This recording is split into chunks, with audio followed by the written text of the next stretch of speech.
আচ্ছা, হ্যারিকেন সবাই দেখেছেন, আপনার বয়স হ্যারিকেন দেখবেন, এখনকার প্রজন্ম হ্যারিকেন নাও দেখতে পারে, বা টেবিল ল্যাম্প আপনারা দেখেছেন তো? টেবিল ল্যাম্প দেখেছেন, তার বাইরে দিয়ে যে কাঁচটা থাকে, চিমনি, কাঁচের চিমনি যেটা থাকে, বা হ্যারিকেনের যে কাঁচটা থাকে, ওতে যদি ভূষা কালি ময়লা পড়ে, ময়লা যত বেশি পড়বে আলো তত কম দূরত্ব যাবে। আলো তো থাকবে, ভেতরে আলো ঠিকই যাচ্ছে, বাইরে বেরোবে বেশি দূর যাবে না। ময়লা যত বাড়বে আলোটা তত কম দূর আলোকিত করবে, এটাই তো। ময়লা যত পরিষ্কার হবে আলো তত বেশি দূর যাবে। এবারে যত বেশি দূর যাবে তত বেশি দূরের এলাকার বস্তুগুলো উপলব্ধি হবে, কি আছে আমরা বুঝতে পারবো। আর যত ময়লা পড়বে তত কম এলাকার বস্তু আমরা বুঝতে পারবো। এটুকু হয়ে যাচ্ছে। এবারে ধরুন আমাদের ভেতরে চেতনের আত্মার যে ব্যক্তি, সেটাকে আলোর সঙ্গে তুলনা করুন প্রদীপ। সেই আত্মার উপরে তিনটে আবরণ আছে কাঁচের, কি কি? মন, বুদ্ধি, অহংকার। এই হ্যারিকেনের যে ময়লা, এটা ভূষাকারী ময়লা।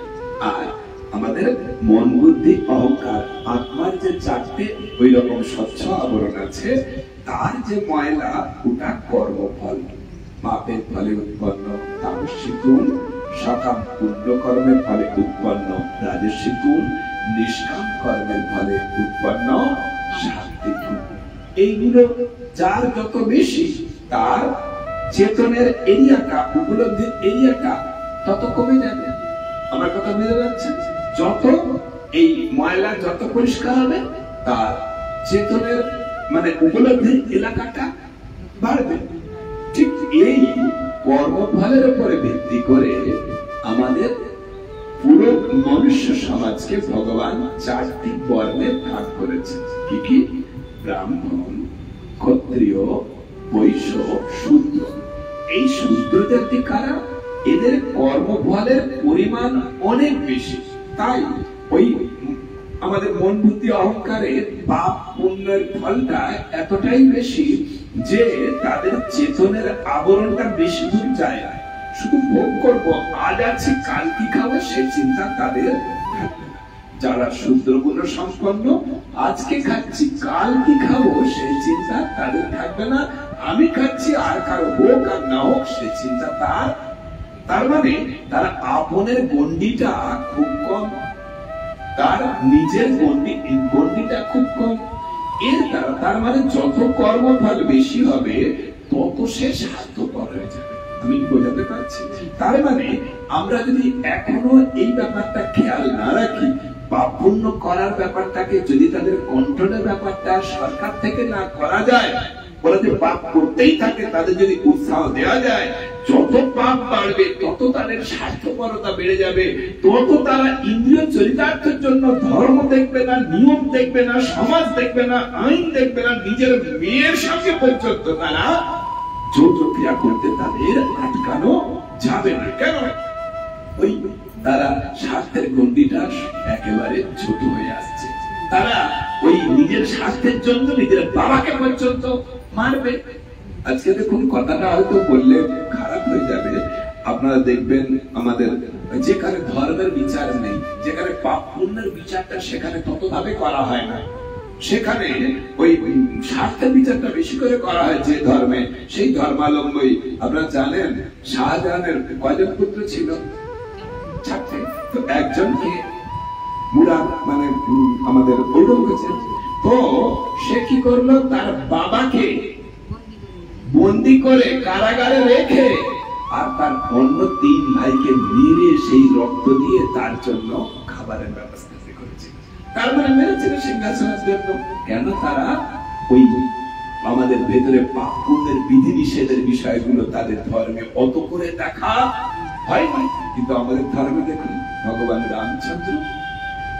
রামচন্দ্র তার পিতা, তিনি বাবার বাক্য, বাবার ধর্ম পালন করার জন্য রাজ্য ত্যাগ করে দিয়ে বনে চলে গেলেন, আর অন্য ভাইরা তারা নিয়েছিলেন, তার জন্য তার পায়ের জুতো নিয়ে এসে সিংহাসনে বসিয়ে তার আনুগত্যে রাজ্য পরিচালনা করতে গেলেন।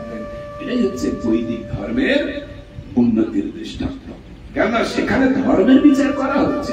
এই ধর্মটাকে যদি ত্যাগ করে দেওয়া হয়, তাহলে দিন দিন জগতে পাপ বাড়বে। জগতে পাপ যদি প্রশাসন দ্বারা যদি কন্ট্রোল না করা যায়, লোকের স্বার্থ বাড়বে। সেই স্বার্থপর মানুষ যদি হয়ে যায়, কোন আইন দিয়ে তখন তাদেরকে আটকানো সম্ভব হবে না। সেই জন্য আমাদের বৈদিক ধর্মটাকে যতক্ষণ না জগতে স্থাপন করা যাচ্ছে, বৈদিক শিক্ষাটাকে যতক্ষণ না জগতে প্রচার করা যাচ্ছে, ততক্ষণ শুদ্ধ প্রেম বা ভালোবাসা এগুলো ফিরে আসতে পারবেই না। সব ন্যাকামো ভালোবাসা, স্বার্থ হয়ে গেলে সেই ভালোবাসা কোথায় চলে যাবে? ওগুলো ন্যাকামো তো, ওগুলো দেখানো তো, ওগুলো সাজানো তো। প্রকৃত ভালোবাসা নয়। কেননা ওই কর্মফল যত বাড়বে তত তাদের স্বার্থপরতা বাড়বে। সেই জন্য এরা হলো শূদ্র। শূদ্রের উদ্দেশ্য কি? কেবল কাম চরিতার্থ করা। শূদ্রের উদ্দেশ্য কি? কেবল কাম চরিতার্থ করা। এর থেকে একটু ময়লা কম যাদের, অর্থাৎ এদের থেকে কর্মফল একটু কম যাদের, তাদের আলোটা আরেকটু বেশি দূর যাচ্ছে। তার মানে তারা আরেকটু দূর পর্যন্ত দেখতে পাবে। তাহলে তারা আজকে তো খাচ্ছি, আজকে শরীরে বল আছে, কাজ করতে পারছি, খেয়ে নিলাম, কালকে কি করে চলবে? এই বস্তু যা উৎপাদন করছি, চালটা কমটা, এগুলো তো শেষ দিন পর্যন্ত আমি খেতে পারবো না। তাহলে কি করলো? তারা এই বস্তুগুলো বা তার যোগ্যতা দিয়ে তারা বস্তু উৎপাদন করে সেই বস্তুগুলো বিনিময় করে অর্থে ট্রান্সফার করে দিল। তাহলে অর্থটা মরার পরে আমার ছেলেরা ভোগ করতে পারবে, কিন্তু এই মূলটা, চালটা, ওলকপিটা, ফুলকপিটা রেখে গেলে ডালটা আমার নাতি খেতে পারবে? পারবে না। দূরদর্শিতা কি? একেবারে শেষ জীবন পর্যন্ত কি করে চলবে তাদের দূরদর্শিতাটা। আর তাদের উদ্দেশ্য কি? অর্থ। তাদের উদ্দেশ্য কি? অর্থ। তাহলে শূদ্রদের উদ্দেশ্য কি? কাম। আর এদেরকে বলা হয় বৈশ্য, যাদের উদ্দেশ্য অর্থ। কিন্তু পরের জন্মে পর্যন্ত তাদের দৃষ্টিটা যাবে না। কেন? ওদের উপলব্ধি ওই পর্যন্তই। এই জীবনে কি হবে এই পর্যন্তই তাদের উপলব্ধি। তার জন্য তারা ওই অর্থ সঞ্চয় করবে, অনেক কিছু করবে, কিন্তু পরের জন্মে কিভাবে হবে, কিভাবে চলবে, সেগুলো চিন্তা ভাবনা ওই বৈশ্যদের থাকে না। তার থেকে চেতনের আবরণটা আরেকটু যাদের কম, তাদের থেকে চেতনের আবরণটা আরেকটু যাদের কম, মানে ময়লা কম, আলো আরো দূরে যাচ্ছে। বলেছে না না না, শুধু এই জন্মে নয়, পরের জন্ম পর্যন্ত কি করে আমার সুখ হয় সেই চিন্তা ভাবনা। এরা হলো ক্ষত্রিয়। এরা ওই সমস্ত, যে সমস্ত কিছু অর্থ যা কিছু পাচ্ছে ট্যাক্স হিসাবে, ওইগুলো নিয়ে অন্যের উপকার করে দিচ্ছে। ওটা কি হলো? টাকা নয়। ওই টাকা বা সম্পত্তি যখন পরের উপকারে লাগিয়ে দেওয়া গেল, ওটাতে হলো ধর্ম। ধর্ম হলে কি হবে? কর্মফল উৎপন্ন হবে। ওই কর্মফলটা পরের জন্মে পর্যন্ত ভোগ করা যাবে। এদের চিন্তা ভাবনা কি? এই জন্মেও সুখ করব, পরের জন্মে সুখ করব। এদের উদ্দেশ্য কি? ধর্ম। তাহলে ক্ষত্রিয়দের উদ্দেশ্য কি? বলুন, ধর্ম। এরা যা অর্থ, যা সামর্থ্য, যা কিছু পেয়েছে, এরা পরের উপকারে, পরের সুখ ভোগে লাগিয়ে দিতে পারেন, তার হাজার গুণ সুখ হিসাবে পরের জন্ম পর্যন্ত আপনার জন্য অপেক্ষা করবে। এদের যেহেতু চেতনার আবরণটা ময়লা কম, আলোটা পরের জন্ম পর্যন্ত চিন্তা ভাবনা এদের। আর সূর্যের এই জন্ম শেষ মরা পর্যন্ত এই বৈশ্যদের, আর সূর্যদের আজ খাচ্ছে কাল চিন্তা তাদের হবে। ওরা দেখবেন ওই সমস্ত শূদ্রগুণ সম্পন্ন ব্যক্তি, তাদের যদি আজকের খাবার থাকে ওকে কাজে নিয়ে যেতে পারবে না। ওই কে আর প্রধানমন্ত্রী বাকি, এইরকম পরিস্থিতি। দেখবেন কিছু কিছু লোক আছে, ওদের আর কাজে নিয়ে যেতে পারবেন না। আজকে খাচ্ছি, কালকে ভগবান দেখবে কি হবে না হবে। এইরকম কিছু শ্রেণীর লোক আছে। এরা হচ্ছে শূদ্র। কিন্তু এই জন্মমৃত্যুর চক্র থেকে বেরোবো কিভাবে, ক্ষত্রিয়দের এই চিন্তা থাকে না। যাদের আরো চেতনের আবরণ কম, যাদের আরো চেতনের আবরণটা কম, তারা আরো দূর দেখবে যে না না, আসলে আমি তো দেহটাই নই, এই ভোগের বস্তুটাও আমার নয়, আমি ভগবত ধাম থেকে এসেছি, আমি আত্মা। এখানে ওই দেহের বন্ধনে, সূক্ষ্ম দেহের বন্ধনে, মায়ার বন্ধনে আবদ্ধ হয়ে আছি। আমি এই দেহটা নই, আত্মা। আমার মুক্তি পাওয়াই প্রয়োজন। তাহলে এরা হচ্ছে ব্রাহ্মণ শ্রেণী। এরা হচ্ছে ব্রাহ্মণ শ্রেণী। এরা জ্ঞানের উপাসনা করে জন্ম মৃত্যুর চক্র থেকে পালিয়ে বাঁচতে চায়। এটাকে বলে মুক্তি। বোঝা গেল? এটাকে বলে মুক্তি। তাহলে চারটে কর্ম কি কি? শূদ্র, এদের উদ্দেশ্য কি? ভোগ কাম। তারপরে বৈশ্য, এদের উদ্দেশ্য কি? অর্থ। তারা অর্থের জন্য সবকিছু ত্যাগ করবে, অর্থে তাদের নিষ্ঠা। কিভাবে অর্থ ইনকাম হবে, কিভাবে অর্থ বাড়ানো যাবে, কিভাবে অর্থ সঞ্চয় করা যাবে, এটাই তাদের উদ্দেশ্য। তারা কি? যাদের উদ্দেশ্য কি করে ভালো খাবো, ভালো থাকবো, ভালো পড়বো, কিভাবে আরাম করবো, এটা তাদের উদ্দেশ্য। তারা কি? তারা আমি কে চেঁচাই করবি? কারণ আমি আসলে কি? আমি খাওয়ার জন্যই বেঁচে আছি, ভালো আরাম করবো, ভালো থাকবে, এটাই আমার জীবনের উদ্দেশ্য। তাহলে বুঝে নাও তুমি হরে কৃষ্ণ কৃষ্ণ কৃষ্ণ হরে হরে, হরে রাম রাম রাম হরে। আমার কথা কি আপনি বুঝতে পারছেন? এবারে শোনো, এই যে এবারে যাদের উদ্দেশ্য যে না না ধর্মকর্ম করতে হবে, পরোপকার করতে হবে, দান কর্ম করতে হবে, পুণ্য করতে হবে, এই পুণ্যের জন্য, ধর্মকর্মের জন্য তারা নিজের দেহের কষ্ট স্বীকার করবে, দেহের আরামকে তারা ত্যাগ করে দেবে, কষ্ট স্বীকার করবে, এবং অর্থকেও তারা ত্যাগ করবে। এরা কারা? এরা হচ্ছে ক্ষত্রিয়। এরা কারা? এরা ক্ষত্রিয়। আর যারা মুক্তির জন্য সমস্ত কিছু ত্যাগ করবে, জ্ঞানের উপাসনা করবে, এই বিষয়ে বিরক্ত, তারা কারা? ব্রাহ্মণ। এবার বুঝুন ব্রাহ্মণ কটা পাবেন? আমি কাউকে দোষ দেওয়ার জন্য না, কিন্তু এটা তো স্কেল। এটা স্কেল, এই দেখে আমরা নিজের কোয়ালিটি নির্ণয় করব। আর যাদের উদ্দেশ্য কেবল ভগবানের শুদ্ধ ভক্তি, তারা হচ্ছে ভক্ত। এবারে জানি আসুন, এগুলো আবার কর্তব্য থেকে হয়, কর্তা অনুযায়ী কর্তব্য। আমি বাবা, সন্তানের প্রতি আমার কর্তব্য। আমি ফ্যামিলির হেড, পুরো ফ্যামিলির প্রতি আমার কর্তব্য। আমি গ্রামের প্রধান, গ্রামের পুরো গ্রামবাসীর প্রতি আমার কর্তব্য। আমি এমএলএ, পুরো অ্যাসেম্বলির এলাকার প্রতি আমার কর্তব্য। আমি প্রধানমন্ত্রী, পুরো দেশের প্রতি আমার কর্তব্য। কি বলছি? কর্তা অনুযায়ী কর্তব্যটা উত্তর নয়। আমার কথা বুঝতে পারছেন? এবারে শুনুন, একটা হচ্ছে দেহকর্তা, আর একটা হচ্ছে সূক্ষ্ম দেহকর্তা, আর একটা হচ্ছে আত্মাকর্তা। ভালো করে শুনুন।